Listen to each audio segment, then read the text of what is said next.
اسلام فرقہ واریت کا نمبردار ہوتا تو قیامت ولا تکونوا کالذین تفرقوا واختلفوا کا سبق پڑھاتا.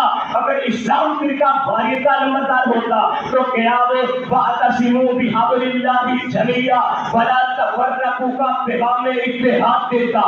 اگر اسلام فرقہ واریت کا نمبردار ہوتا تو قیامت ایما رجل یفرق بین امتی فضرب. اسلام کو ہجرت کروا کے دربدر کیا ارباب اختیار بتائیے، کیا یہ مذہبی فرقہ واریت تھی یا کوئی اور؟ 90 کی دہائی میں امریکہ نے عراق پر حملہ کر کے 15 لاکھ عراقیوں کو قتل کر دیا، بعد میں سوری کر کے بادشاہ بن گیا، فرشتہ بن گیا. میں پوچھنا چاہتا ہوں کیا یہ مذہبی فرقہ واریت تھی یا کوئی اور؟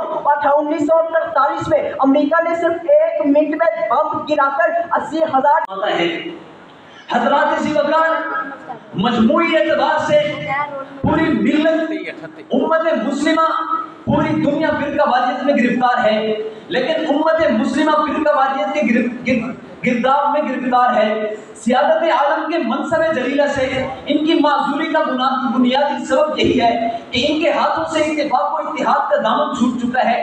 سامعین مکرم، فرقہ واریت کسے مسبت نہ تھے اگر محض اختلاف کی حد تک رہتے، کیونکہ اللہ تعالی نے وَاخْتِلَافُ أَلْسِنَتِكُمْ وَأَلْوَانِكُمْ کہہ کر خود رنگ اور زبان کے اختلاف کو بطور نعمت اور قبائلی اختلاف کو تعارف کے ذریعے کے طور پر ذکر کیا.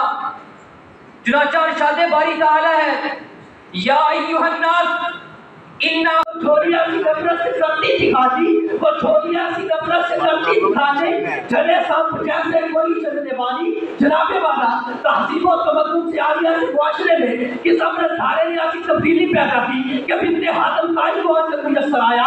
کسی روحانی تعلیم نے آزاد کردہ غلام بلال کو مؤذن مسجد نبوی بلکہ سیدنا بلال رضی اللہ عنہ بنا دیا. میرا مطلب یہ ہے